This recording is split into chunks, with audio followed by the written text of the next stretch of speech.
took me 2 minutes to get through. Okay. That's a lot of steps, man. I've already started the broadcast. I'm old. Oh, good. How's everybody doing out there? Have we advanced in the technology where they can talk back to us?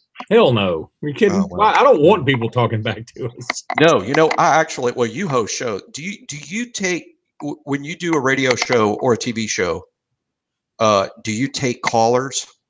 We do, but it's. How does that go? It depends. We do we don't. Sometimes we don't get a lot of callers. Sometimes we do. Sometimes it just depends. Right. But what I've been liking and been enjoying the most with all of our programming now, we do Facebook Live, and I don't know why in the hell you and I couldn't do Facebook Live with this thing, somehow, some way. And what you can do is take comments as they're coming, and that's been better because some people don't want to call or screw with it, or but anybody will leave a Facebook comment.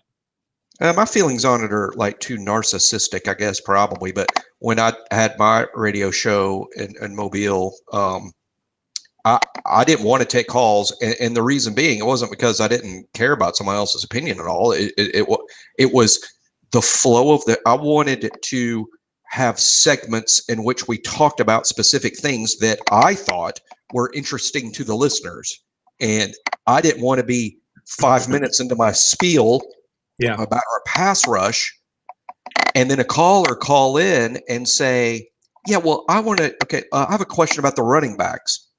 Well, that's fine. I mean, I'll share an opinion about that as well, but I'm just saying I prefer to kind of set the agenda about this is what we're talking about. And when you have callers, now to me, it feels like you're chasing 10 different rabbit holes. And I know myself when I'm flipping around the dial and it's a call-in sports show and I'm listening to the host because, hey, the host is good. This is why I'm listening to the show.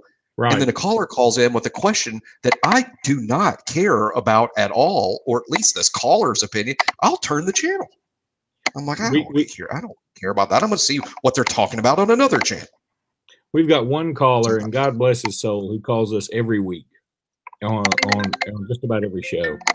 There he is right there. There he is. No, he's calling you on your It sounds like him. No, that's close. He's got your cell phone number. Okay. I know. He's like, quit talking about me. But anyway, he calls and he's got some issues. But he calls and he'll say he won't even be about sports. Big Alabama fan, but he'll say, I'm so-and-so from wherever he's from, and he'll say, I went fishing today and caught 7 bass. And we're like, okay, but that has nothing to do with Gus Malzahn's buyout, So that's what sparked my exactly that. That's why I'm anti-caller, I guess you'd say. While at the same time, I mean, obviously, I guess the flip side of the coin is, I mean, here's a listener on the show and he wants to know something or wants to know your opinion about something. So I get that part of it too. So I guess it's a conundrum. Well, speaking of shitty things, how about Alabama basketball? Yikes. I'll tell you, Jimmy, and I know, Jimmy, you were ever the optimist, and God bless your little heart. I mean, you really are. You're just gonna be like Dan Le Batard says, just a sinking fist into the sea. Just sitting there. I like that. And you're gonna be, God bless it, just roll Tide to the very end, no matter what's happening, just roll by God Tide. Right.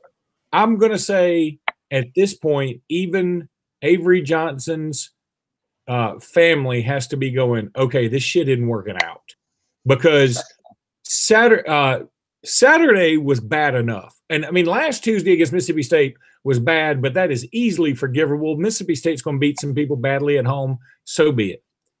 Against Florida, at a time when we needed a win against a team that at that moment was floundering, they have since, obviously gone to LSU and won.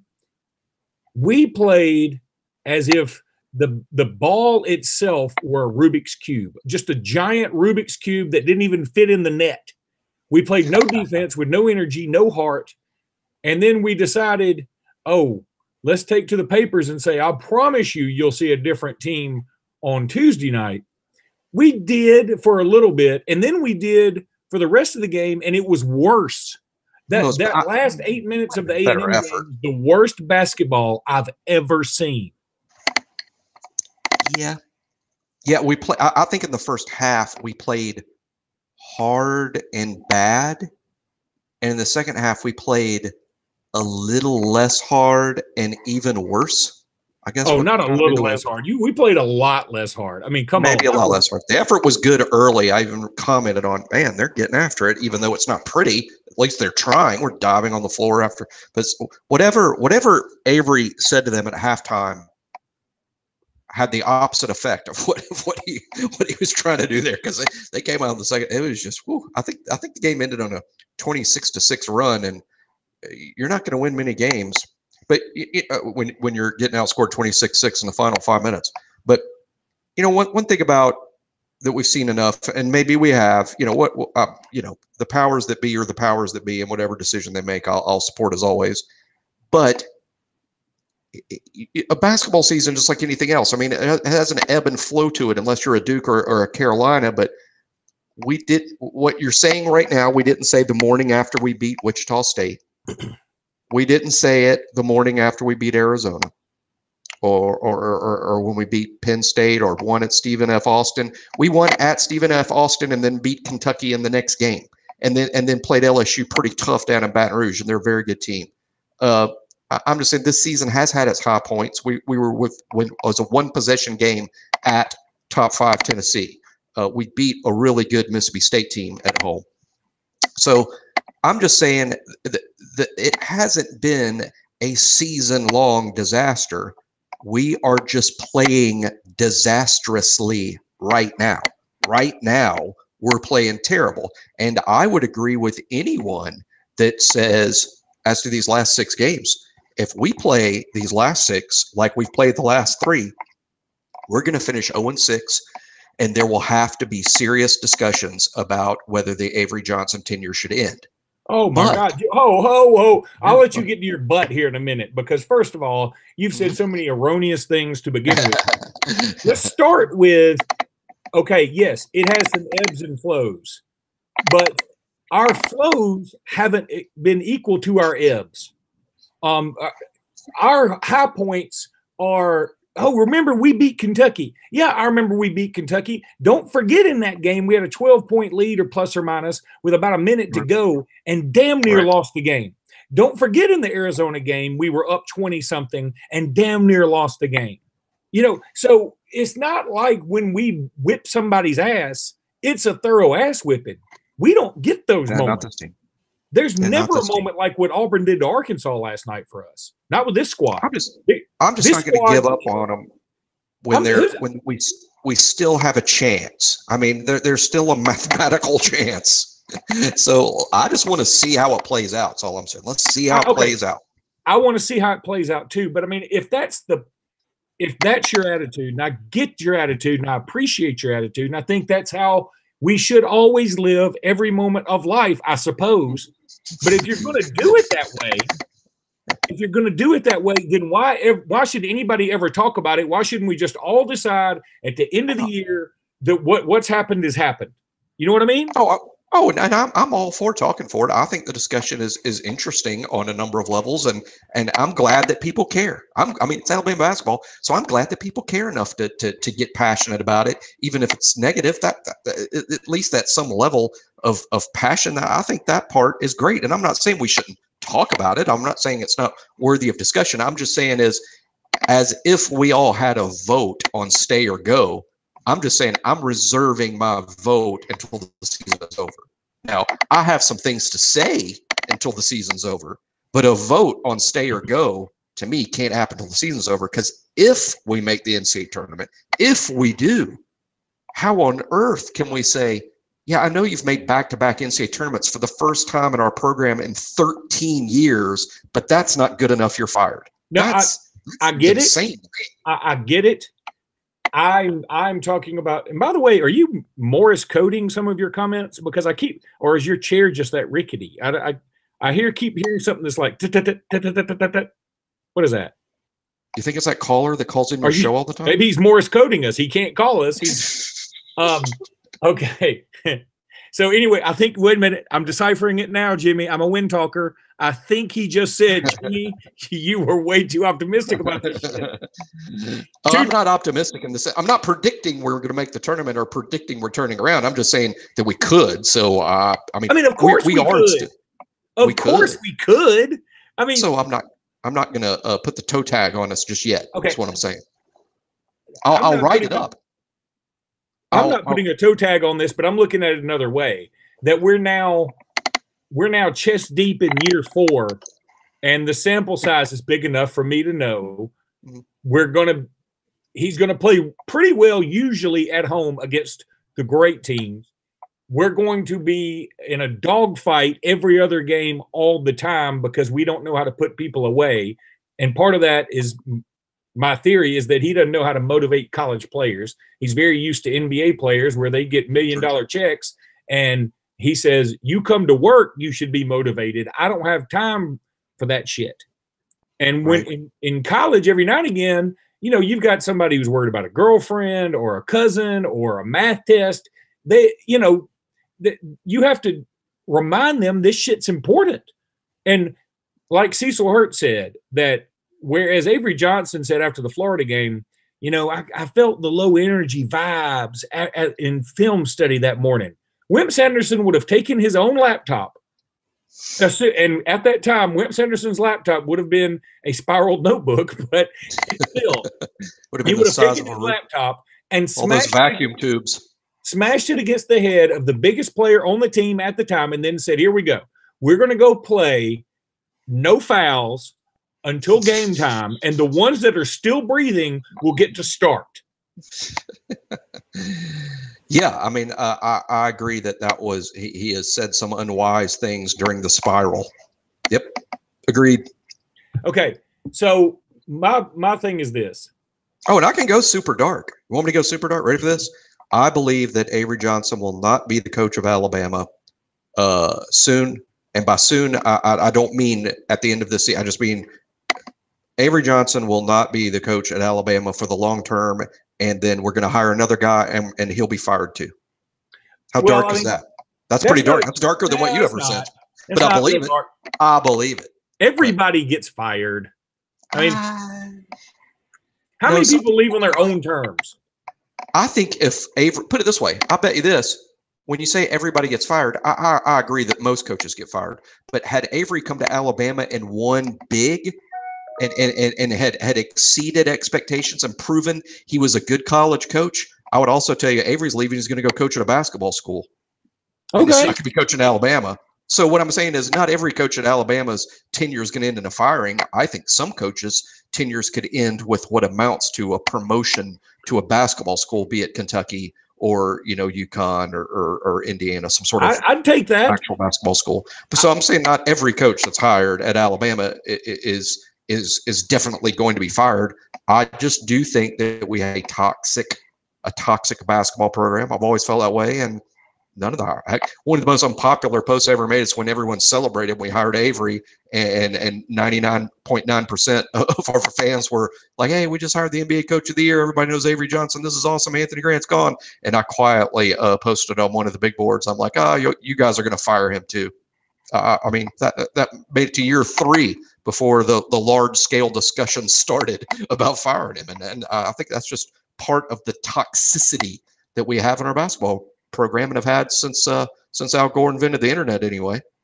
All right, Steinstradamus, I get what you're saying. However, I mean, you're saying that as if Avery Johnson has done a pretty damn good job. I would say he has done moderately above average. There have been some nice moments, but I can temper all those nice moments with remembering games like these last 2 that were just, inexplicable. If our goals as a basketball program is to, I'll put it this way, I would agree with exactly what you just said. I agree with you more than you think. If like what we're trying to do at Alabama is build a championship program that can not only get to the NCAA tournament, but get to the tournament and win games and advance to things like the Sweet 16 and the Elite Eight, and we can challenge Kentucky to win the SEC, just like Tennessee and LSU are doing right now. If that's our goal, I would agree that that Avery has not shown us that he can build that level of program to date. I would agree that he hasn't shown us that he can do that. So I don't want that. I'm okay. Lesser than that. I'm shooting lower than that. I don't give a shit. But if the argument is, no, we just want to make the tournament consistently, I would argue that there's no way we should make a change, because he just made it last year, and we're the beginning of this week, we're in the field. So why, Jimmy, let me tell you what I want. Here's what I want. I want an identity. And I want a leader. If you have those two things, I think the other stuff will come. If you have an identity right now, our lineup changes so much, and so, I mean, helter skelter.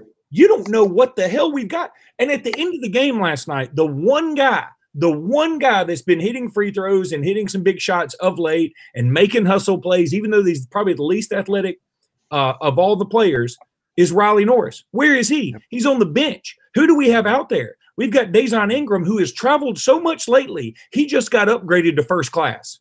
Dazon played horrible the other night. But it's not – Dazon's been playing pretty poorly for a while. He's just – and then, Jimmy, here's another problem I have with our identity. If our identity is to be, rough and tumble, well, we damn sure ain't rough and tumble enough. We've been getting out rebounded pretty badly of late. If our identity is to run the ball, well, the one nice break I saw us have, we were 3-on-1, and guess what we ended up with? An Avery Johnson Jr. three-pointer, which was so ugly.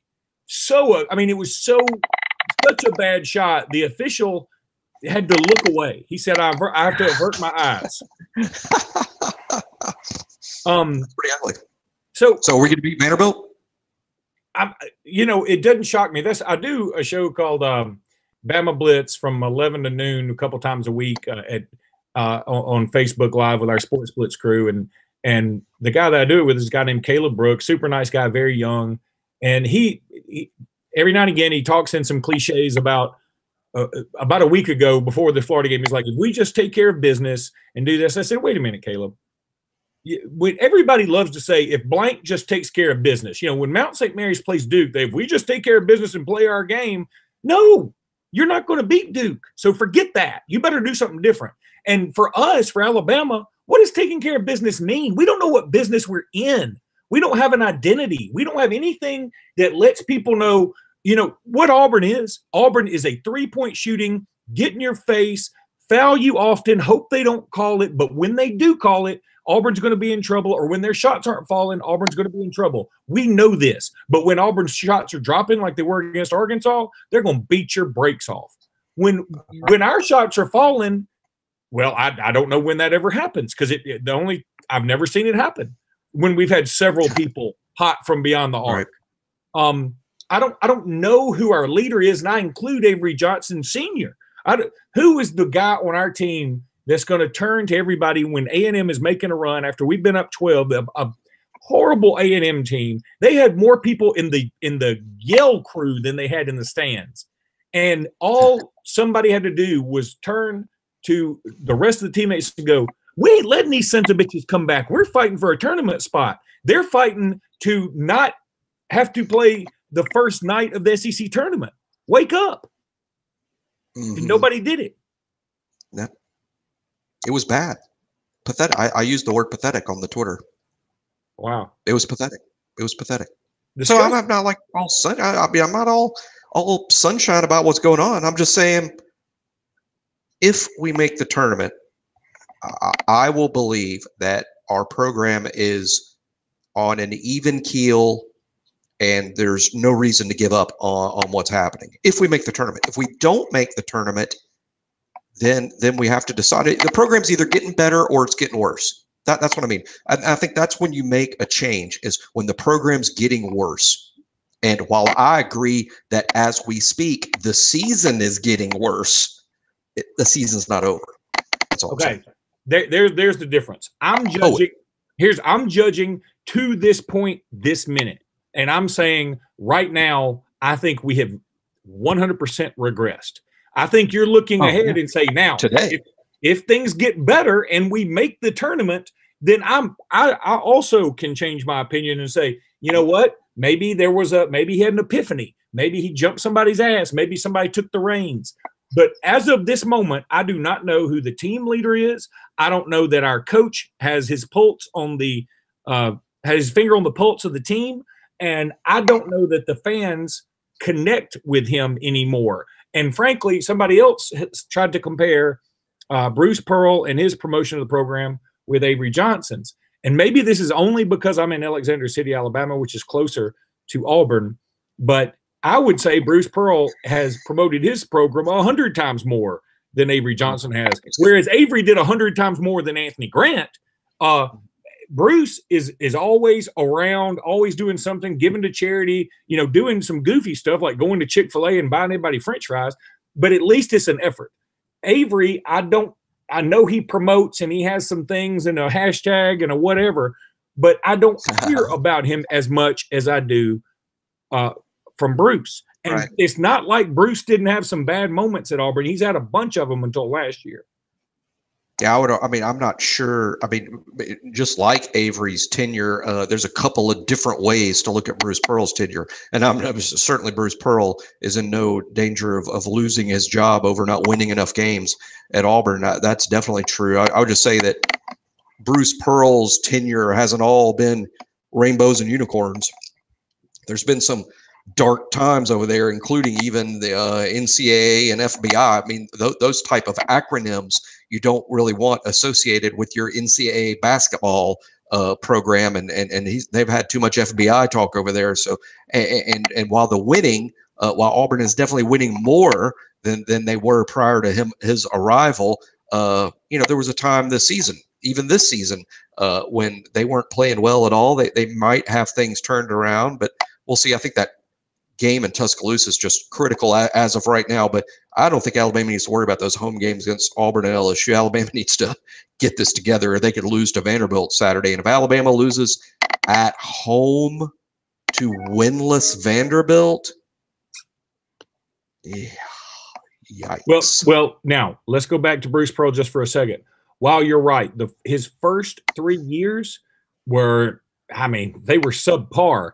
But what people could see, even we could see, is that he was building an identity. He was building something. Now, it's still not a great program. His win totals against good teams isn't great still. They haven't even beaten a Quadrant 1 team all year.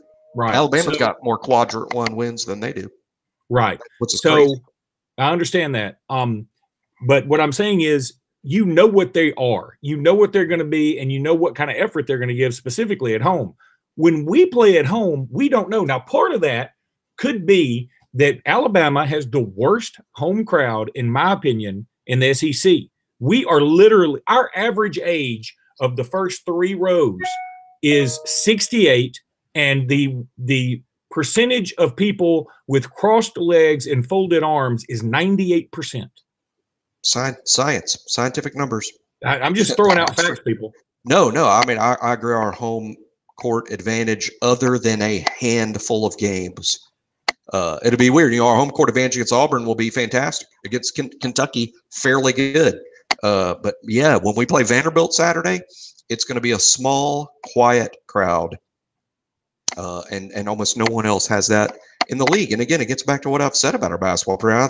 I think that it is in the new landscape of college basketball, because college basketball has changed dramatically since even the mid-90s. It's a dramatic new landscape, and this dramatic new landscape has made Alabama basketball barren.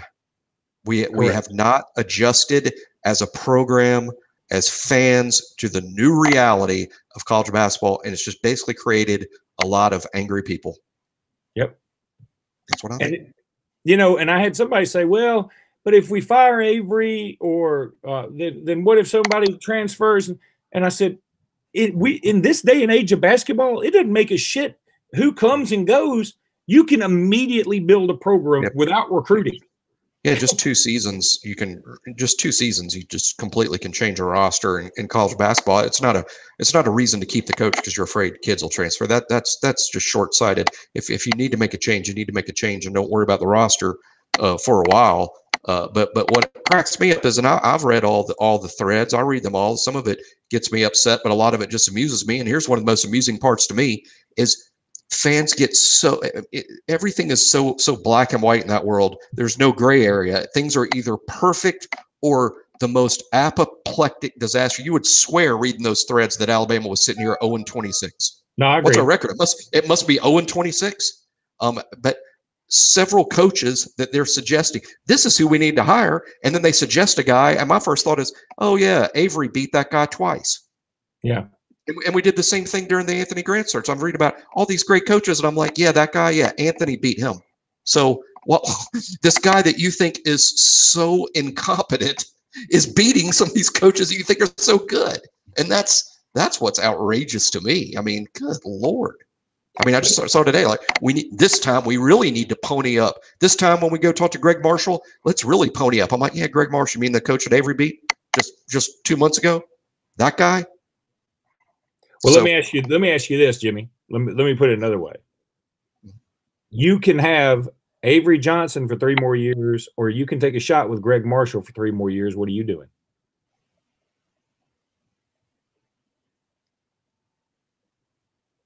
Did you freeze? I don't know. I don't know. I was thinking, I don't know. I don't think it's not cut and dry to me. And the reason that I would say that is Greg Marshall's been at Wichita forever. Is that program getting better or worse? I would argue right now they're getting worse. Well, okay, I mean, you can say they're getting worse. I would say also that at Wichita State, do we know what conference they play in? I don't. I think they're in that Ohio Valley thing, aren't they? It's like the Ohio Valley, which doesn't have bad. I think Murray State's in that league and some other decent teams. And I realize that, but I would also say this: people automatically think Alabama recruits better than Wichita. I'm not sure that's true. No, I'm not sure that's true at all. I'm not sure it's true. I don't know that when people say, "Oh, it's so much easier to win Alabama," is it? Why? I mean, show me some science, and don't just opine that because you're an Alabama fan you think it's a better job. But one thing about Wichita State is they don't have football there. They do have an excellent College World Series level baseball program there, and secondly, they're kind of one of the biggest shows in town. And I'll show you a program that recruits well when the basketball players are the rock stars on a campus, and that's what they have at Wichita, and that's what we don't have at Alabama and never will. And that's one of the issues that why Alabama doesn't recruit as well as basketball schools. It's that simple. Kids want to be the rock stars on campus. You get that at Wichita. You're the best basketball player at Alabama, then you rank behind the 85 football players for attention. So Steve Prohm or Avery Johnson 3 more years. With Prohm, I would say Prohm based on sample size. I'm impressed with what Prohm has done at Iowa State, and that's an improving good program. I would take Prohm over Marshall myself. I know most people would say that's just nuts, but I would take Prohm over Marshall. I've seen Greg Marshall, and while I think he is a really good coach, I don't know that Greg Marshall's a great coach. Prohm might be. We can't rule out greatness with him just yet. Man. And here's ultimately a longer spiel, but I think this kind of sums it up, and I think everyone's bad. Look, a coach can be bad, good, or great. I don't think Avery's great. If he was great, he wouldn't have been fired twice by the NBA, and we wouldn't be talking about his job security in years 3 and 4 at Alabama. Avery's not great. He's good. He's obviously good. He's had 2 or 3 NBA head coaching jobs. He got hired at Alabama. He got Alabama in the tournament in year 3. He's beat 6 ranked teams in a row. Avery is clearly not a bad basketball coach. That's absurd and flies in the face of just total logic. He's been an NBA coach of the year. If Avery was bad, he would have had a good team in the NBA and coached them to be 20-60. He's not bad. He's just not great. That puts him in this huge gulf of good. Okay. I would say the same thing about Anthony Grant. If Anthony Grant was bad, he wouldn't have won at VCU. He wouldn't be winning at Dayton now. He wouldn't have won some games at Alabama. He's not bad. He's just good. And the problem with these coaches that are in this vast gulf of good, that's what I'd call it, the vast gulf of good. That means you got two opinions of those guys. You got the fans that look at those good coaches and they're not great. So those fans go, he's bad. He's not good enough because they're not great. And then you got fans like myself that's like, y'all are overreacting. This guy's pretty good. And while admittedly admitting that, well, he's not great. I'm just saying that's where Avery is. That's where Anthony is. They're in this vast gulf of good.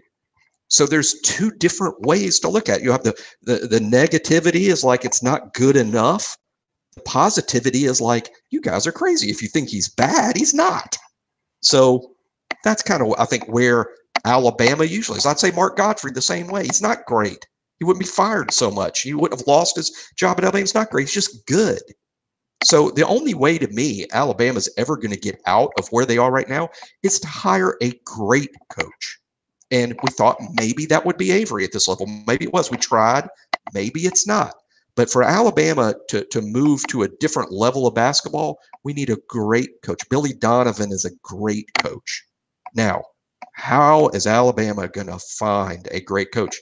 Well, you can't hire one that's great. Coach K is great. Calipari's great. Billy Donovan's great. You can't go hire them. They have great jobs. They're not leaving to go coach at Alabama. For Alabama to hire a great coach, two ways. You hire a great but damaged coach like Rick Pitino, or you hire a great coach that no one knows is great yet, that proves he's great at Alabama. That means a young guy that is not great right now, but that might prove to be. And if we're going to hire that guy, then there needs to be some patience on the front end. Because if you're going to hire a young coach that's going to be great, guess what? He ain't going to be great day one. He's got to learn it. He's got to get better as he goes. It's going to require some patience. I don't know that our fan base will ever have. But anyway, that's my long and short of it. If I had 15 minutes with Greg Byrne, that's what I would tell him, and that's what I just did. Assuming Greg Byrne listens to the show. And I hear you, and I think that you make a lot of sense. And I think fans are fine, or would have been fine, with Avery Johnson had we seen actual growth. Yeah. Yes, we made the NCAA tournament last year. That's great. I think that's a nice little step.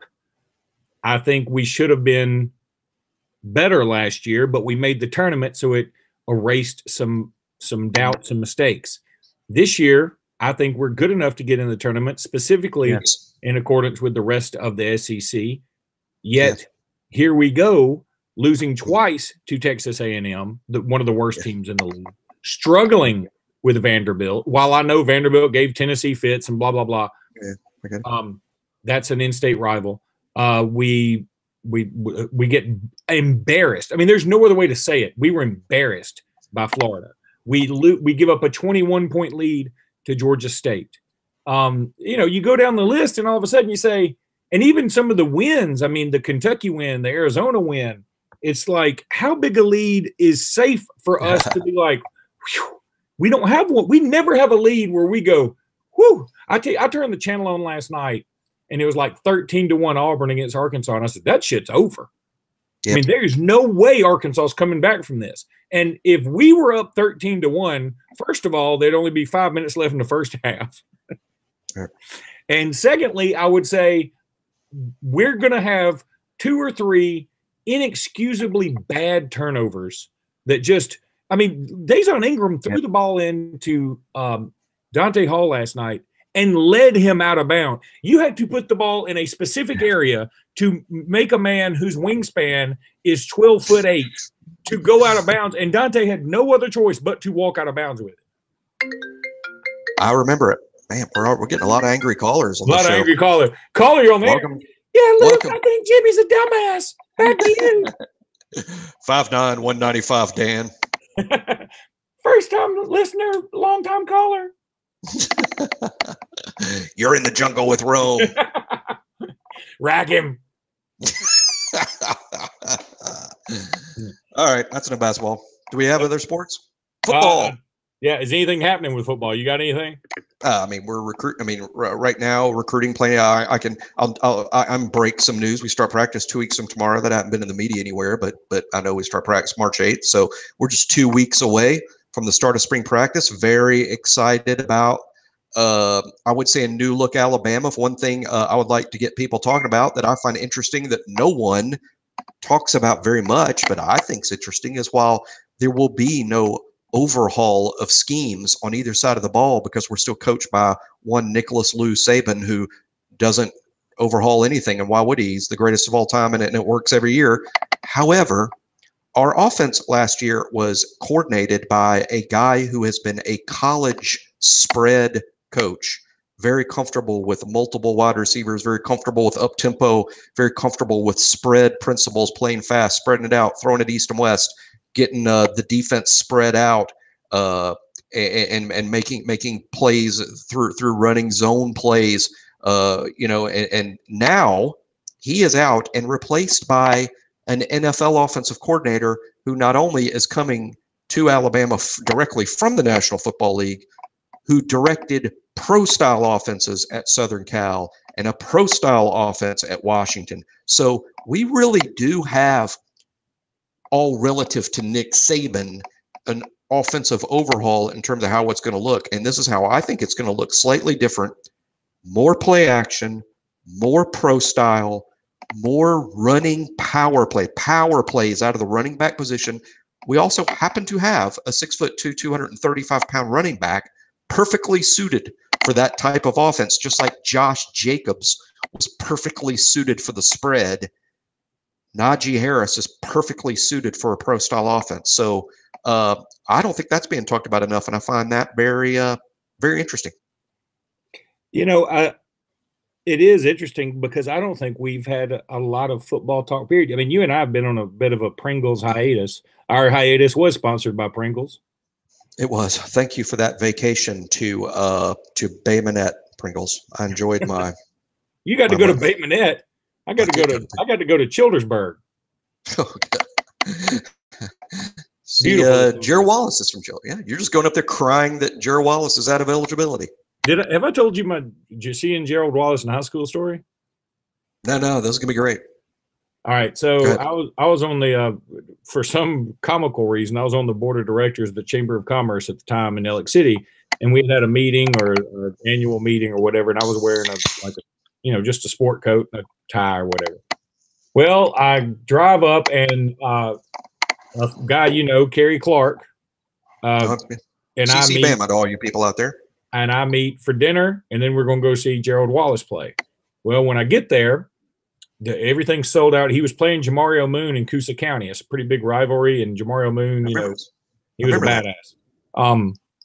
Anyway, so they were going head to head, and it's going to be a big deal. And I show up, and they said, we don't have any tickets, but some random dude comes to me and he said, you a scout? And I said, you damn right I'm a scout.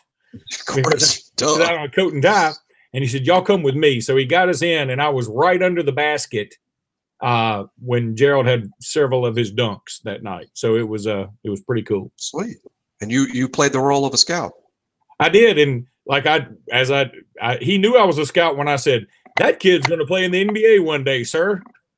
And my team, the Des Moines Flycatchers, can't wait to have him. I had to make up some other shit. The Cincinnati Venus Flytraps. When the Saban era is over, I'll tell a story about the night at a high school game. I played the role of Kirby Smart. You played the role of Kirby Smart? I played the role of Kirby Smart. After the Saban era is over. I wait till the Saban era is over. There weren't any rule violations or anything like that. It's not something malicious. It's super silly. It's a super silly story that you'll have to wait, hopefully, 10 years to hear. Was it like what was the sheriff in not BJ and the Bear, Smokey and the Bandit, the Jackie Gleason, when remember when he was talking to somebody, and I can't remember, he was talking to somebody, and either he thought they would be white and they were black, or he thought they'd be black and they were white, and he didn't know what to say, and so he went up to him and said, I thought you'd be taller. You remember that? You don't remember that? Remember that? I do remember that. But I'm roughly Kirby Smart sized, so it's a little easier. I'm roughly Kirby's not big. Kirby's not big at all. I mean, he's a little taller. Kirby Smart played college football. There's no way he's not taller than you. He is taller than me, but he's like 5'10", 5'11". Really? He's like 5'11". Yeah, Kirby's like 5'11". He's a little taller than Nick, but like barely. He's barely taller than Nick. Wow. He's just a little thicker, especially in the belly, but so am I. Me and Kirby are both fatter than Nick by good ways. It's finally you beat him in something.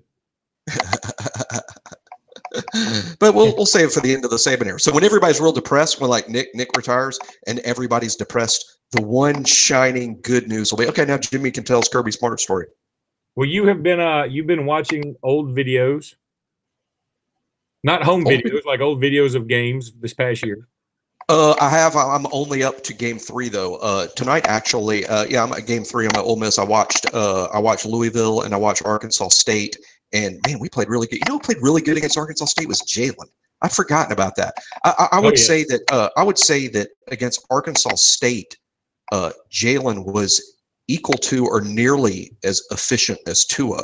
Both of them played very well, but you know, it's Arkansas State. We could have scored 80 points in that game if we wanted to. The offensive line was also very, very, very good. I know it's Arkansas State, but you know, one thing about our fans that drive me nuts, because a fan, when we win 66-7 and our fans say, yeah, I know it's Arkansas State. Well, who the hell else beat Arkansas State 66-7?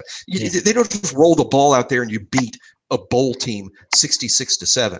Alabama fans have gotten to the point where we only compare Alabama against ourselves. And I get that. I get why, but come on, it doesn't do. But you know why we do that? We do that because Saban tells us to.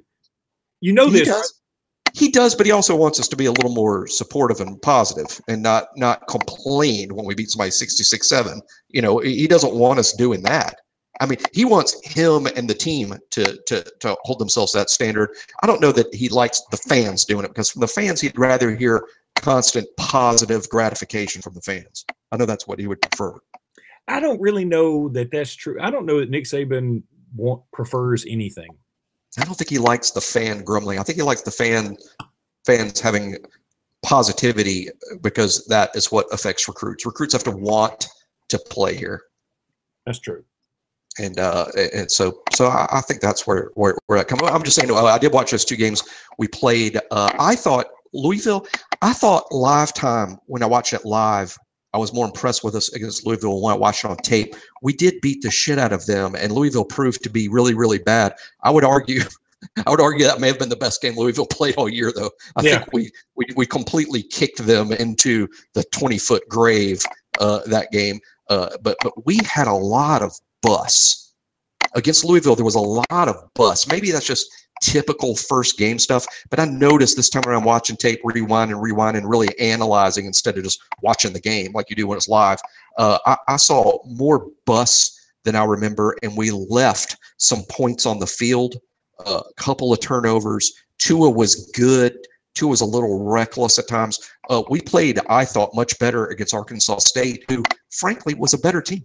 I thought going into last year we might find that was the case. We damn sure did. Arkansas State's a better team than Louisville, and we just beat the shit out of Arkansas State. We look very good. So next up is game 3, which is Ole Miss. I'm eager to watch us play again. As a matter of fact, I'm probably going to watch either the whole game or the first half of Ole Miss tonight.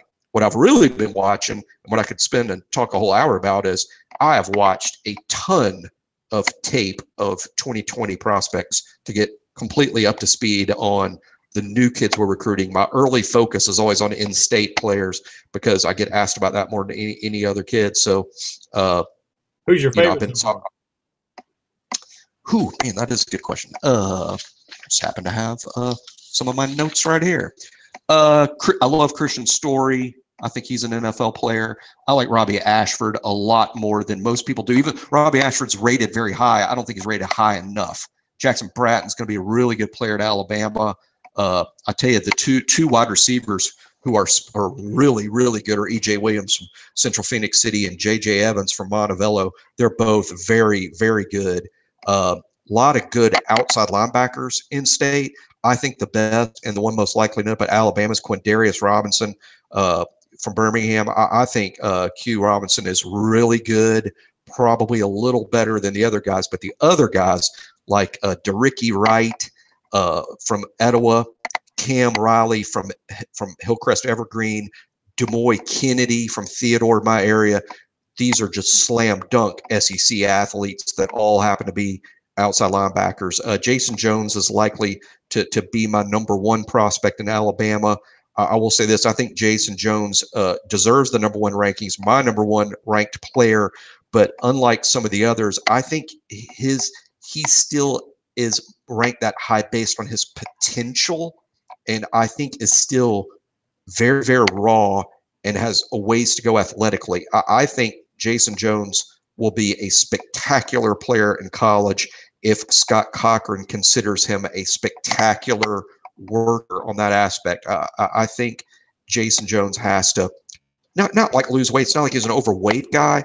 I don't think that's the case at all. I just think as he replaces bad weight with good weight, if that helps him take off athletically, he's a top 10 pick in the draft. He's a top 10 pick in the draft. But the Jason Jones I've seen so far is just sort of raw. And while I rank him the number one prospect in the state, I'm glad I don't have to gamble. I'm glad I don't have to bet real money on how it's going to turn out for these kids, because he's one I wouldn't really want to bet a lot of money on. But you have to rank him number one because of raw tools. His length and adequate athleticism for a guy his size is amazing. So number one prospect for me is Jason Jones. Christian Story checks every box. If by the end of the year he's a 5-star, I would not contest that. I think that's fair. He checks every box, and I'm really eager to see how Robbie Ashford does in the Elite 11 process. I think he'll really surprise people. I told people 1 year ago that Talia and Paul Tyson would make the Elite 11 and do well and make it all the way to California, and people thought I was nuts, and they both did. I think Robbie Ashford has a better chance than Talia and Paul Tyson to go far in that thing. So I'm pretty confident he's going to get there and do well, even with surrounded by the best quarterback prospects in the country. Whoa, so, big year. I've got it's a nice year in state. It's very deep. Deep doesn't matter to Alabama fans anymore. All Alabama fans care about is the top 5 or 6 guys, because that's all we ever really offer. It's all we care about anymore. I'm more into, just like you are, Luke, I'm still highly interested in the talent in the state and where they end up signing with and where they're going with. It is a great year in Alabama because I'll tell you, I have studied, I'll give you the exact number. I have and I'm not talking about just watch. I have studied about 32 kids, 32. And I have yet, of those 32 that I've watched so far, Luke, all 32 are slam dunk SEC players. Slam dunk, like no doubt. These guys are all playing the SEC or the equivalent thereof, like Clemson or Florida State. So, whoa. Well, I'm looking forward to you. I've got AHSA finals next week for basketball, so I will have some fun with that. I'm hoping we can squeeze in a podcast somewhere in between there, but I'll be doing games. I want to talk about those high school basketball players. I heard my local team, Baker, has made it in 7A. They did. Baker made it, man. They got a cornerback that plays on that basketball team, and I need to look up where he signed with, because his name's Chris Davis, and he's their best basketball player from what I heard, which is proving what I said all along about him as a football player. Because as you know, Luke, you know this 10 times better than other fans, because you see so much high school basketball. It sounds like two different sports to people. Oh, hell no. If you're like a maybe football prospect, you're like, I don't know, that guy, he's a good maybe.